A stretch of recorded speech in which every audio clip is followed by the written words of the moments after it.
दोस्तों आने वाले समय में आप अपने ही जीवन में कुछ ऐसी घटनाएं भी देख पाओगे जिस पर शायद आपको अभी के लिए यकीन ना हो, लेकिन ये घटनाएं घटने वाली है और ये ऐसी घटनाएं हैं जो सिर्फ एक सदी में एक बार ही होती है या उससे भी कम। ये सभी घटनाएं आपके जीवन काल में सिर्फ एक बार ही घटित होगी और आप इसे ऑलमोस्ट देख पाओगे। सो आपका स्वागत है द नॉलेज में। मैं हूँ हितेश गिरी गोसाई और अगर आप इस चैनल पर नए हैं तो हेल्दी और साइंटिफिक ज्ञान के लिए द नॉलेज को जरूर सब्सक्राइब करें, बिकॉज नॉलेज इज एवरीथिंग। तो चलिए शुरुआत करते हैं सबसे पहले ईयर 2025 से। The Gaganyaan project.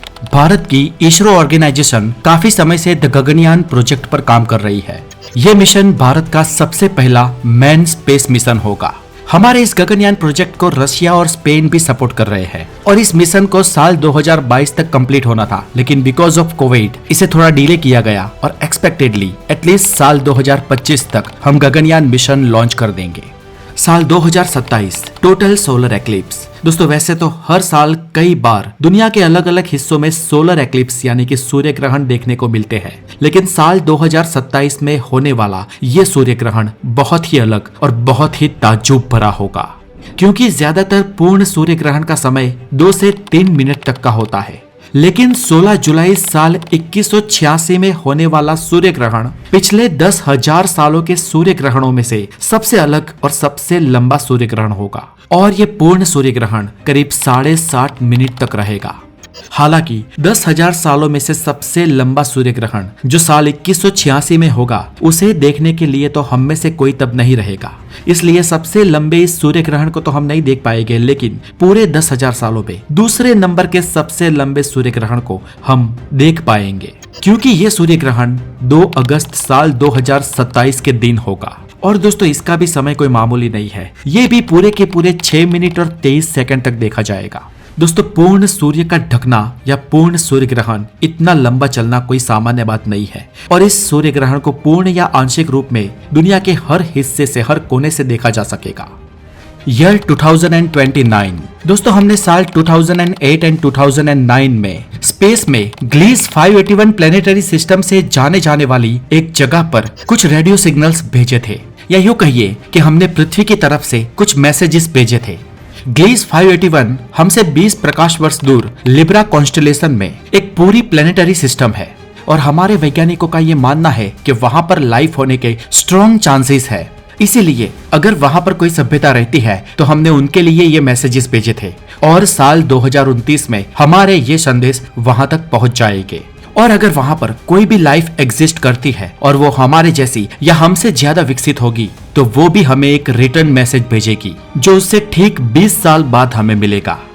इसी वर्ष यानी कि अप्रैल 2029 में एक बड़े आकार का एस्टेरॉइड पृथ्वी और हमारे चंद्र के बीच से गुजरेगा। सन 2004 में जब पहली बार वैज्ञानिकों ने इस एस्टेरॉइड के बारे में पता लगाया, तब वैज्ञानिकों का कहना था कि यह पृथ्वी से शायद टकरा सकता है और इसका भारी नुकसान हमें उठाना पड़ सकता है। लेकिन बाद में इस एस्टेरॉइड 99942 एपोफिस पर गहरी स्टडी हुई और पता ये चला कि ये पृथ्वी से नहीं टकराएगा, लेकिन पृथ्वी और चंद्रमा के बीच से गुजर जाएगा। हालांकि पृथ्वी और चंद्रमा के बीच की दूरी सिर्फ 3 लाख किलोमीटर है और इसके बीच से गुजरना मतलब ये हमसे काफी करीब होगा। सन 2029 में जब ये पृथ्वी के करीब से गुजरेगा तो इसकी और हमारे बीच की दूरी सिर्फ 31,000 किलोमीटर होगी और इतनी ही दूरी पर कई स्पेसक्राफ्ट पृथ्वी का चक्कर लगाते हैं। इस एस्टेरॉइड का आकार 340 मीटर है और इतना बड़ा आकार वाला कोई एस्टेरॉइड हमारे जीवन में पहली बार पृथ्वी के इतने नजदीक से गुजरेगा और जिसका लुत्फ हम उठा सकेंगे। ईयर 2030।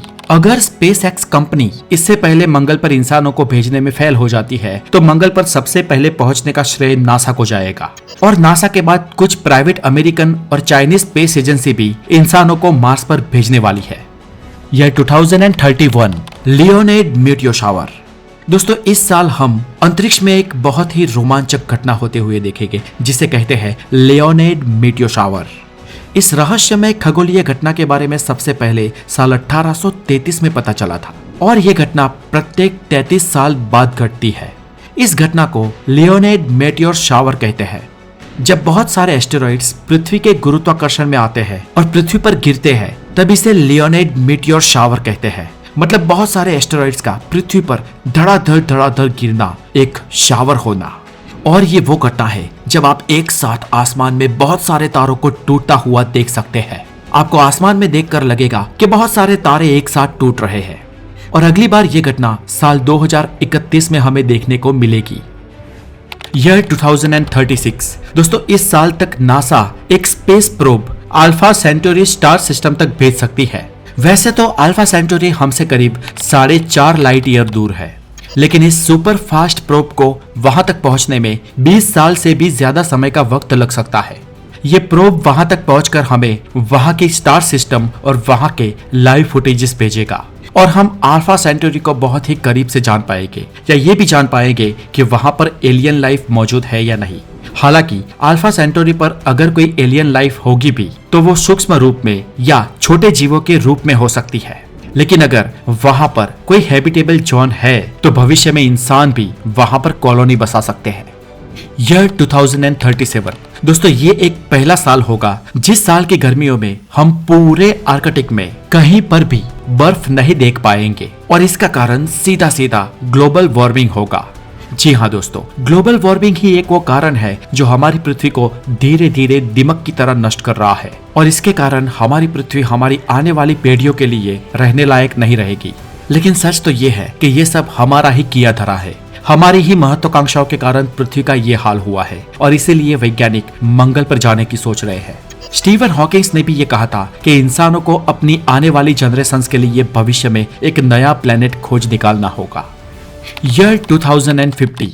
दोस्तों ये साल हमारे लिए बहुत ही महत्वपूर्ण होने वाला है, क्योंकि हमने ग्लिस 581 स्टार सिस्टम में जो रेडियो सिग्नल्स भेजे थे, उन रेडियो सिग्नल्स को अगर वहां पर रहने वाली कोई सभ्यता ने कैच कर लिए होंगे तो वो लोग जरूर इसका रिप्लाई देंगे, और अगर उन्होंने इसका रिप्लाई साल 2029 में दिया होगा तो ये रिप्लाई हमें सन 2050 से पहले मिल जाएगा। और अगर ऐसा होता है तो हम ये जान लेंगे कि हमारे अलावा भी हमारी गैलेक्सी में किसी और सभ्यता का बसेरा है।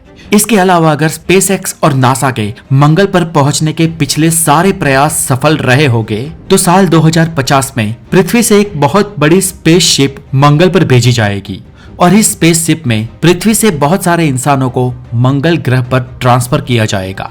हो सकता है कि तब तक इंसानों का बसेरा मंगल पर बना दिया जाए, लेकिन अगेन यहाँ पर भी सबसे पहले अमीर लोग ही वहां तक पहुंच पाएंगे। पर फिर भी अगर ऐसा होता है तो ये इंसानियत के लिए बहुत बड़ा कदम होगा, क्योंकि ये पृथ्वी के अलावा कहीं और पर ह्यूमन कॉलोनाइजेशन की सबसे पहली शुरुआत होगी, और मानव बस्ती धीरे धीरे मार्स पर ट्रांसफर होना शुरू हो जाएगी। लेकिन फिर भी ये सभी संभावनाएं हैं। हालांकि ये संभावनाएं साइंटिफिक प्रिडिक्शंस पर आधारित है, और इसीलिए इसमें सच्चाई है और ऐसा हो सकता है, लेकिन फिर भी कल किसी ने नहीं देखा, और पृथ्वी पर कुछ भी ऊंच नीच हो जाने से ये सारी संभावनाएं सिरे से खत्म हो सकती है। ईयर 2052। Super moon. नवंबर 2016 में सुपर मून को देखा गया था, जब चंद्रमा अपने सामान्य आकार से 14% ज्यादा बड़ा था।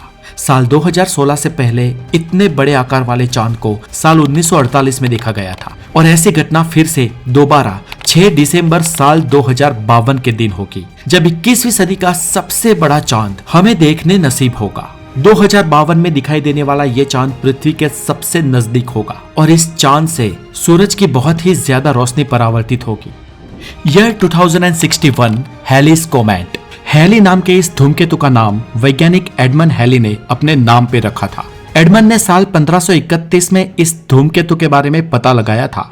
ये धूमकेतु प्रत्येक 75 साल में एक बार हमारे कोर सूर्यमंडल का चक्कर लगाता है। जब ये धूमकेतु हमारी पृथ्वी के सबसे करीब होता है तब बिना किसी टेलीस्कोप इसे नग्न आंखों से भी देखा जा सकता है। आखिरी बार इस धूमकेतु ने सन 1986 में हमारे सूरज का चक्कर लगाया था, और ये इसी साल में लास्ट टाइम पृथ्वी के सबसे करीब से गुजरा था, और अगली बार ये साल 2061 में हमारा चक्कर लगाएगा और पृथ्वी के सबसे करीब होगा। हैली के इस धूमकेतु की लंबाई 9.5 मील और चौड़ाई 5.5 मील है, और ये सूरज के चक्कर लगाते समय 46 मिलियन माइल तक हमारे करीब आ जाता है। और जब ये हमारे सबसे करीब होता है, जब हम अपनी आंखों से इसे आसमान में देखते हैं तो इसके पीछे एक पूंछ जैसी एक लकीर बनी होती है, और ये नजारा अपने आप में लाजवाब होता है। और दोस्तों अभी आप युवा हो या टीनेजर हो तो हम अपनी लाइफ में इसे सिर्फ एक बार साल 2061 या 62 में देख पाएंगे। Year 2067 mercury occurs Neptune. 2065 में वीनस और जुपिटर के आमने सामने आ जाने के बाद 2067 में मर्क्यूरी और नेपच्यून एक दूसरे के आमने सामने आ जाएंगे। ये रियर एस्ट्रोनॉमिकल इवेंट 15 जुलाई साल 2067 के दिन होगी और ये दोनों प्लेनेट लगभग 24 घंटे तक एक ही लाइन में एक दूसरे के आमने सामने रहेंगे और ये एस्ट्रोनॉमी की दुनिया की बहुत बड़ी घटनाओं में से एक है। सुपरनोवा। जब कोई तारा अपने जीवन के अंत काल में होता है तो वो रेड जायंट बनने के बाद अपने आप में ही कोलैप्स करने लगता है और इसके बाद उसमें एक भयंकर विस्फोट होता है जिसे सुपरनोवा कहा जाता है। सुपरनोवा विस्फोट पूरे ब्रह्मांड में सबसे खतरनाक विस्फोट माने जाते हैं क्योंकि इनमें से ही ब्लैक होल भी जन्म लेते हैं। दोस्तों लास्ट टाइम 23 फरवरी 1987 में अंतरिक्ष में किसी तारे में विस्फोट होते देखा गया था जिसे सुपरनोवा 1987 ए नाम दिया गया था। यूएस की ओहायो यूनिवर्सिटी के वैज्ञानिकों ने यह कहा है कि अगले 50 सालों में हमें एक और बहुत बड़ा सुपरनोवा देखने को मिल सकता है और इस सुपरनोवा को साधारण टेलीस्कोप की मदद से भी दिन में भी देखा जा सकेगा और रात के समय में तो इसे खुली आंखों से भी देख सकेंगे। ये 2076 a dwarf planet Sedna will be reach to perihelion. दोस्तों सेडना नाम का एक बौना ग्रह, एक छोटा ग्रह दूर से हमारे सूरज के चक्कर लगाता है, लेकिन ये चक्कर अंडाकार में लगा रहा है और जब ये सेडना हमारे सूर्यमंडल के सबसे करीब होता है यानी कि कोर सूर्यमंडल में होता है तब इसे पेरिहेलियन कहते हैं और जब ये सूर्य से सबसे दूर होता है तब इसे अपहीलियन कहते हैं।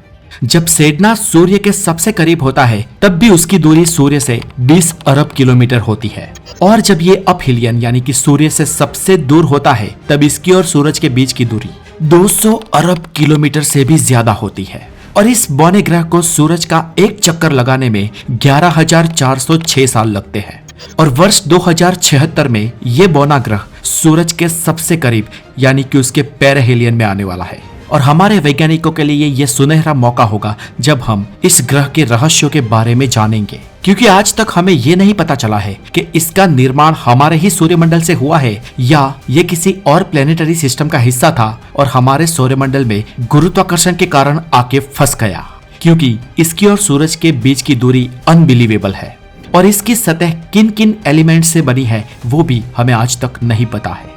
साल 2084। दोस्तों इस साल 21वीं सदी में पहली बार पृथ्वी मंगल ग्रह और सूरज के बीच से गुजरेगी। ये घटना 10 नवंबर साल 2084 के दिन होगी। आज तक कोई इंसान मंगल पर नहीं गया है, लेकिन साल 2084 से पहले हम इंसान अगर मंगल पर पहुंच जाते हैं और यदि हम वहां पर होंगे तो हम हमारी पृथ्वी को सूरज और मंगल के बीच से गुजरते हुए देख पाएंगे। ये ठीक वैसा ही है जैसा ग्रहण में होता है, जैसे सूरज और पृथ्वी के बीच चांद आ जाता है वैसे ही मंगल और सूरज के बीच पृथ्वी आ जाएगी और इस परिस्थिति में मंगल के आसमान में उस दिन सूरज की ओर देखने पर हमारी पृथ्वी एक काले रंग की डिश जैसी सूरज के आगे से गुजरती हुई दिखेगी, जिसे मंगल पर रहने वाले लोग सूर्य ग्रहण ड्यू टू अर्थ भी कह सकते हैं।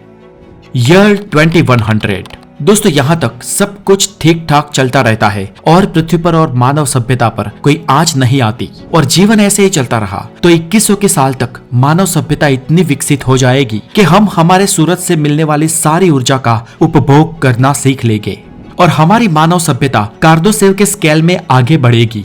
हो सकता है कि उस वक्त तक हम पृथ्वी की आधी आबादी को मंगल ग्रह पे ट्रांसफर कर चुके होंगे, या फिर एक बात ये भी हो सकती है कि हम समय पर सचेत हो गए हो और हमारी पृथ्वी को ही पहले जैसी रहने लायक बना दी हो।